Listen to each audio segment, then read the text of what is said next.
هعمل معاكم النهاردة عيش في الكيس الحراري بمقادير متوفرة في البيت، وبجد طريقة هتعجبكم جدا. معايا هنا نص كوباية من اللبن الدافي، وعليها معلقة من الخميرة الفورية، ومعلقة من السكر، وعليها كمان معلقتين من اللبن البودر. طبعا اللبن البودر هنا بيخلي العجينة كلها بتبقى لون واحد وبتدي نتيجة حلوة جدا. وهحط رشة من الملح ومعلقة كبيرة من الخل، وبعد كده بقى انزل بقى ب3 معالق من الزيت الزيتون. يفضل يكون زيت زيتون، بس لو مش عندنا ومش متوفر بننزل بزيت ذرة عادي، ونص معلقه من البيكنج باودر. ونقلب بقى كل المكونات دي كده مع بعض. وبعد كده بقى انزل بكوبايتين من الدقيق متعدد الاستخدامات. طبعا كده دي المقادير مظبوطه بالظبط، لكن طبعا على حسب الدقيق ساعات بيبقى فيه دقيق بيشرب سوائل اكتر. فانا هنا لو زودت فهزود بالكتير قوي معلقه او معلقتين كبار.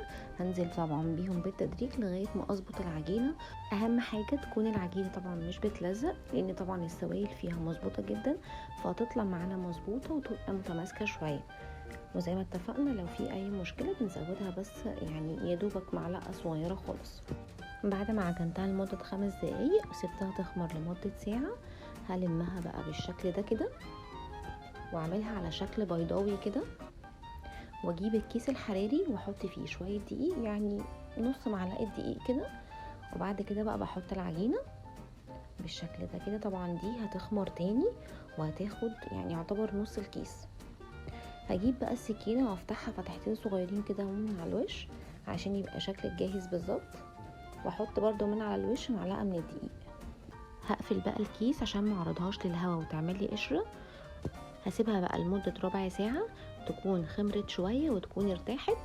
واولع الفرن على درجه حراره 180. وهنقل بقى العجينه ديت في صينيه. طبعا مش هحط لها ميه ولا اي حاجه، بس اهم حاجه ان انا اقفل الكيس كويس بالشكل ده كده. وادخلها بقى على رف اوسط بتقعد من 35 دقيقه ل 40 دقيقه.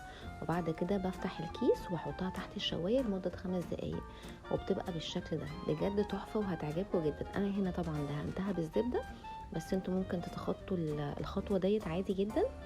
هخرجها بقى وهقطعها لكم وهي سخنه، وهقطعها لكم وهي بارده، بس هو الصح بتاعها ان هو لازم يبرد تماما وبعد كده اقطعه.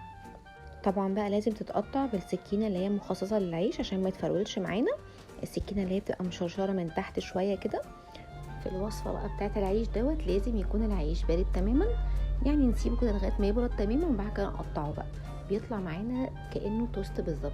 اهم حاجه بس اول ما يخرج من الفرن نغطيه لغايه ما يبرد تماما وبعد كده نقطعه. انا بحب بقى هنا اضيف الزبده، بيبقى طعمه بجد ملوش حل. طريقه سهله وسريعه جدا وبجد هتعجبكم. جربوها وقولي ايه رايكم. بالف هنا.